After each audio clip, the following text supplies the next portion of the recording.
The mission is simple: to help high achievers naturally eliminate emotional and physical obstacles so they can optimize their life for higher achievement. Welcome. You have just entered the Genesis Zone. Good day and welcome to the Genesis Zone Show. This is Dr. Brian Brown. Thank you for taking time out of your busy schedule to join us on this beautiful Thursday. Have you ever felt sad or anxious for no reason? Have puffy or painful joints or sore muscles, have skin rashes that you can't explain, or hold on to extra fluid that you can't seem to get rid of? Well, guess what? You're not alone, and you're probably dealing with a lot of inflammation if that's the case. In today's In the Zone segment, I'm going to be sharing my insights about how to clinically manage inflammation. And I'll be sharing you 8 secrets for managing inflammation and some genes that are major players in this arena. But before we get started, let's recap the top 3 nuggets from yesterday's interview. In today's show, or in Tuesday's show, I interviewed naturopathic physician and Lyme disease expert, Dr. Darren Ingalls. He's a former Lyme patient himself who overcame his own 3-year battle with Lyme disease after having failed conventional treatment and becoming progressively debilitated. Dr. Ingalls found that proper diet, lifestyle management, and natural therapies worked with his body to heal instead of against it. He then applied what he had learned about his own healing journey to his own Lyme patients and found they recovered faster and with less side effects. Dr. Ingalls has now treated more than 7,000 Lyme patients using his novel approach, many who have gone on to live healthy, symptom-free lives. In Dr. Ingalls' segment, he shared insights from his book, The Lyme Solution, a 5-part plan to fight the inflammatory autoimmune response and beat Lyme disease. He shared so many good insights, it was really hard to pick which ones to include in this recap, but here are a few of the nuggets that he gave us. During the interview, he said healing doesn't necessarily follow a linear curve. Even though we would like for it to be this steady progression of improvement. He goes on to say there are days where we feel better and days where we backslide a little, and this can be really frustrating because you've not done anything different than you have been doing, yet you're quote unquote backsliding. It's just that today you don't necessarily feel good as good as you did yesterday. The up and down roller coaster cycle, as he called it, when we're healing from chronic illness, is just kind of the nature of the beast. We just have to ride the wave until we get back to that place of healing again. And I thought that was brilliant because it's so true. I mean, I think we come into a healing journey regardless of where we are on the spectrum, regardless of whether we have a chronic illness or not, and we come into this healing journey and we expect immediate results. And we didn't get here overnight, so why do we do that to ourselves? Why do we put pressure on ourselves to heal overnight? Well, the second thing he shared with us is that anyone with chronic illness, be it Lyme disease or MS or lupus or any other type of chronic condition, mindset is one of the first conversations that he has with clients. After struggling with Lyme disease himself for 3 years, he said that when he started working on his mindset is when he turned the corner. The last thing that I want to go over with you that he shared with us is this. The foundation of eating better and getting a good night's sleep is very important and works in synergy with all manner of natural treatments. He goes on to say, quote unquote, I promote foods that when they break down, make the body more alkaline, because research shows us that our cells, our enzymes, our mitochondria just function better. And in the end, we heal better and we heal faster. So this brings us to today's topic of inflammation. As Dr. Ingalls and I discussed in Tuesday's interview, inflammation is one of the areas that has to be dealt with in order to bring about healing. In other words, we've got to put out the fire. Inflammation is a catch-22 biological process of sorts in the body. It largely exists because the immune system is responding to either a pathogen, be it a virus or a fungus or yeast or bacteria. So it's responding to a pathogen of some kind. It's responding to damaged cells. It's responding to toxic compounds, or it could be responding to radiation exposure, be it from screens that we're exposed to, or Wi-Fi signals, or the sun, or just true blue radiation. Inflammation is necessary for proper healing and repair. Hear me when I say that. Inflammation is not necessarily this be-all, end-all bad thing. It is necessary for healing and repair. Think of it kind of like a controlled burn on a forest floor. You know, experts will come in and they're doing forest management, and they'll say, we need to do a controlled burn on 150 acres of this property. And after that controlled burn, new life flourishes. Okay. That's what inflammation does in the best case scenario. However, when inflammation becomes aggressive, like with a wildfire that's out of control, the damage can be devastating. I mean, we only have to look at our brothers and sisters in California to see how devastating wildfires can actually be. So you can have puffy, painful, sore joints, sore muscles, inflamed muscles. You can have skin rashes that you can't explain. You can hold on to extra fluid that you can't seem to get rid of. And surprisingly enough, you can even feel sad or anxious for no reason at all.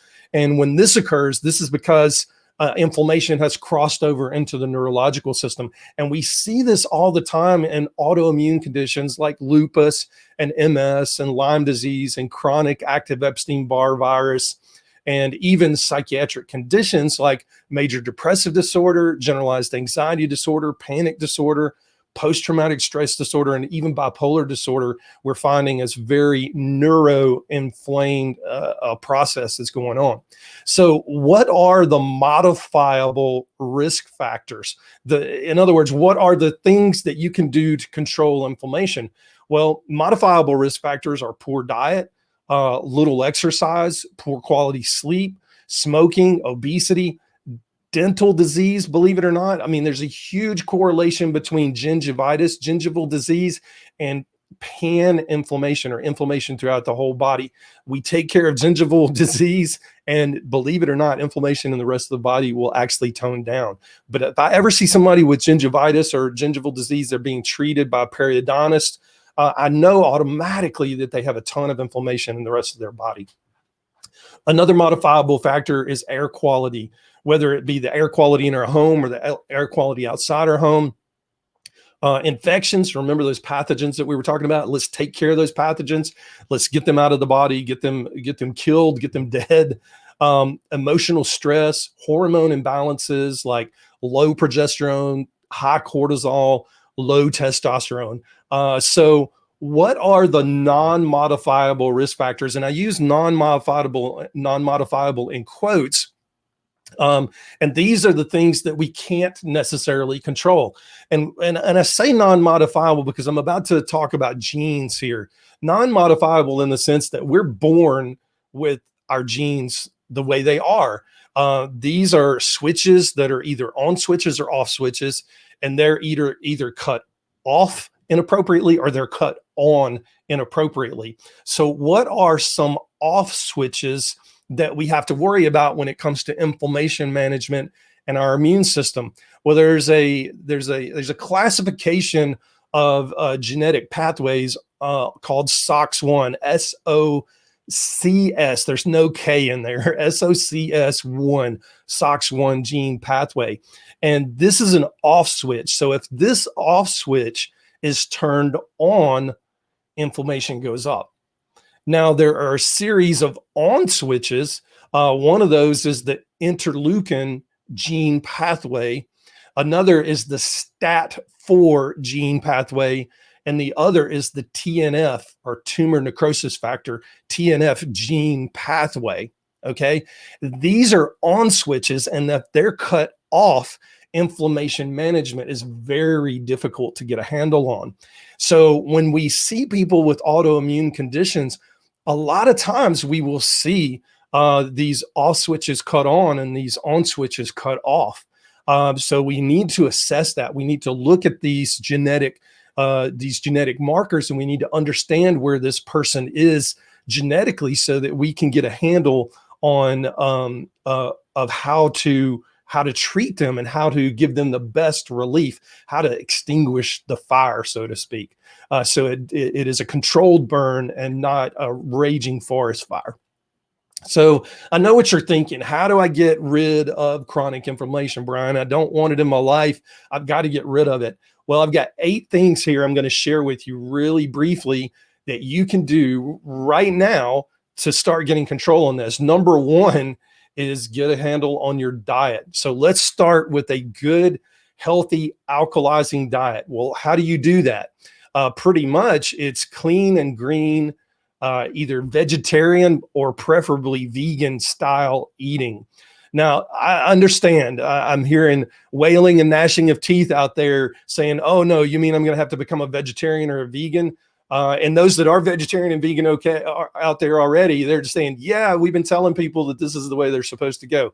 But the bottom line is when we eat fruits and vegetables, we alkalize the body. We take it from an acidic state to a more basic state. If you remember your biology classes, your chemistry classes, where you do the little litmus test on various different fluids to see whether or not they're basic, or see whether or not they're acidic, or see whether or not they're neutral. We want to be basic or alkaline, and fruits and vegetables will push us in that direction. Now, if you're not up to making the 100% leap into a vegetarian or vegan lifestyle, which last year in 2020, I actually tried for 1 full year, and not tried, I did it. I did a vegan lifestyle for 1 full year. I actually loved it. I loved the way it made me feel. And then the holiday rolled around and I got off of that eating plan and just kind of stayed off that eating plan. I'm finding that I'm coming back full circle to it now because my craving for fruits and vegetables is really, really high now that I've eaten that way for a year, and protein or animal protein is less appealing to me. But I will tell you what I've done. So if you're not up for the big leap, so to speak, and becoming a full-blown vegetarian or vegan, do this. Become a Chegan. Okay, that's a cheating vegan. And what you do is you eat vegan 85% of the time, and then 15% of the time you allow yourself to have fish or seafood. Okay. Now, some people are going to say, well, Brian, I hate fish. I hate seafood. Well, then, I don't have much of an answer for you. But I will tell you, if you're eating chicken, if you're eating red meat, not that they're evil or anything by any stretch of the imagination, it's they tend to be very acidic. They cause your blood to become more acidic versus alkalized. So we need to really be cautious with that. Okay, that's all I'm going to say about that. Other than the fact that even meat, red meat and chicken that is considered quote unquote organic, they may be raised in a certified organic farm, but you need to look and see what they're being fed. If they're being fed grain, I can guarantee you, even though it's classified as a non-GMO grain, that non-GMO grain was a grandfathered grain when that law was passed. And it's actually a genetically modified substance that they're feeding that animal so that that protein structure and that fat structure in that animal turns into a genetically modified fat structure, because we are what we eat, right? Okay, so number 1 is move toward an alkalizing diet. Number 2, get your sleep under control. There are a couple of things here. If we look at sleep quantity versus sleep quality, we want a mixture of both, okay? So we want to make sure we're sleeping at least, I prefer 7 to 9 hours. A lot of people say, oh man, that's a lot. I find that when people only get 6 hours sleep, they tend not to function very well. And there are some people that are going to be listening to this and say, Brian, I've never gotten more than 6 hours sleep. Well, I think there's a problem there. Okay. There's an imbalance somewhere that's causing that. It could be on the genetic side in that your neurotransmitter genes are out of sorts. It could be on the methylation side and your neurotransmitter genes are out of sorts because of poor methylation. But there's something going on there. It could be hormone imbalance. So we need to look and see and assess where the imbalance is. And then I'm highly recommend tracking your sleep. This ring right here is called an Aura ring, O-U-R-A, Aura ring. I wear it every single day. It tracks movement, it tracks my sleep, and it breaks my sleep down very, very well. I find it's probably one of the more accurate measuring devices on the market, especially with sleep. And for measurement purposes, there's a couple of things we want to look at. Yes, we want to look at the number of hours that we're actually in the bed versus the number of hours we're asleep. Those are two different numbers, because you can be in the bed for 8.5 hours, but you may only sleep 7 hours. And or you may be in the bed for 7.5 hours and you only sleep for 5.5. You may toss and turn all night. You're waking up a lot. You see what I'm saying? So we want to look at how many hours you're in bed. We want to look at how many hours you're asleep. Next thing I want to really hone in on is HRV, heart rate variability. Now, I won't go, that's a totally separate lesson all in itself. But if we're looking at good heart rate variability, we want to see this difference between heartbeats be millionths of a second difference between them. We don't want them to be exactly 1 second, 1 second, 1 second, 1 second. We want it to be 1.001, 1.3, 1.005, 1.4, 1. We want this variability between these heart rate beats. Okay. Heart rate variability is what they're calling the sixth vital sign. And it is probably one of the most key indicators for longevity of any other metric that we have right now. Good heart rate variability, and heart rate variability declines as we age, but there are some biohacks that we can do. Once we understand the genetics, there's some biohacks that we can do to come in and improve that HRV, that heart rate variability. So keep that in the back of your mind when you start wearing a device like this. Hone in on heart rate variability. It's really, really key metric that you want to be looking at.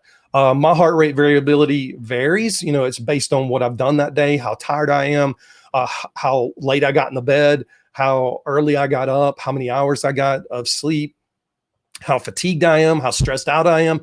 HRV is a measure of all this, all in one little bitty metric. But typically my average HRV is 22 to 30. Okay. I fluctuate in that point, which for a guy that's about to be 52 years of age, that is an excellent HRV.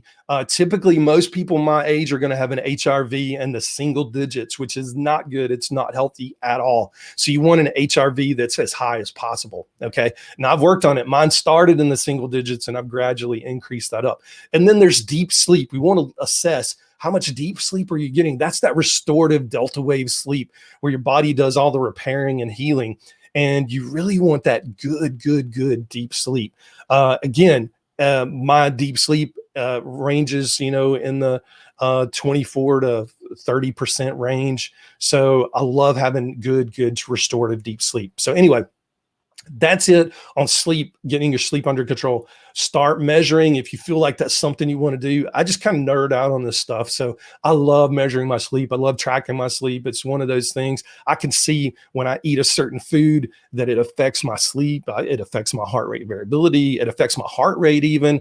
I can see all these impacts that various lifestyle changes, exercise, food, getting, you know, my timing of getting in the bed, everything plays in as a factor and how well my sleep turns out the next morning when I wake up. So that's number 2, get your sleep under control. Number 3 is get your hormones balanced. Preferably, if you're female, progesterone, testosterone, and cortisol. If you're a man, testosterone and cortisol. Okay. So if your cortisol is too high, guess what? Everything's going to be out of balance. If your testosterone is too low, everything's going to be out of balance. If progesterone is too low, everything's going to be out of balance. So get your hormones checked. Get them checked by somebody that knows what they're doing, by the way. There are a lot of people that check hormone levels and they don't check the free or bioavailable hormone levels. They only check the total levels, and that's no good. You can't accomplish anything that way. Get the free bioavailable levels checked. Number 4 is get a medical grade genetic test completed and know which of your inflammatory genetic switches are turned on or off one way or the other. Know your switches. And we talked about that above, so I won't belabor that. Number 5 is make certain your vitamin D3 level is adequate. And when I say adequate, I'm talking about from a functional medicine standpoint, not a Western medicine standpoint. From a Western medicine standpoint, they will say anything 30 and over is peachy. Actually, most people will say anything 20 and over is peachy.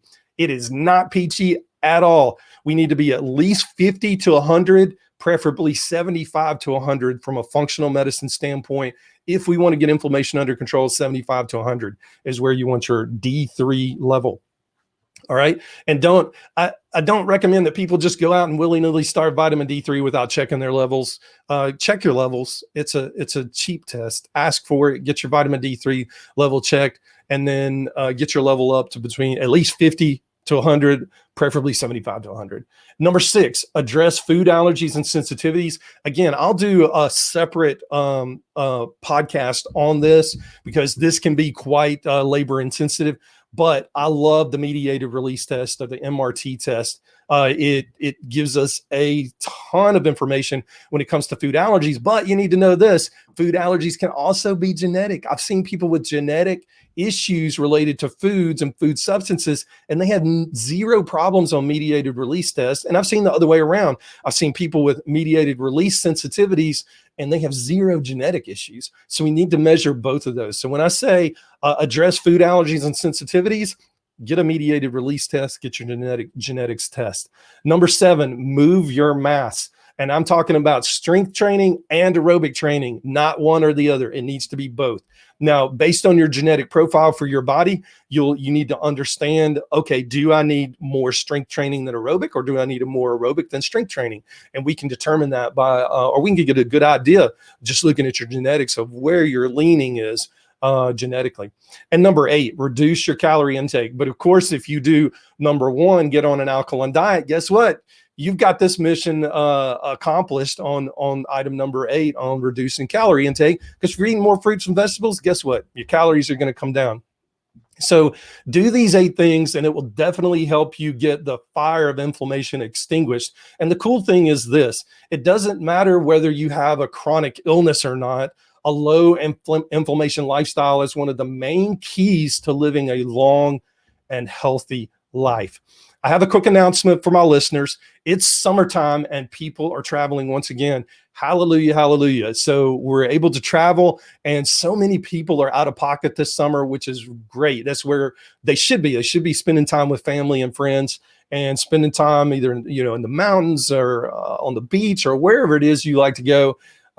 Take time, travel. And as such, I'm going to be pausing the guest interviews through the summer months, and I'm going to be starting back up again in the fall. My live segment on Thursdays at noon Eastern Standard Time will continue to air as usual, with the exception of my birthday week, which is July the 16th. I'm going to take that week off because I'm going to be spending it the entire week with family, with my daughters and my son-in-laws and my grandchild. So that particular week, I'm going to be taking off. That's the week after the 4th of July week.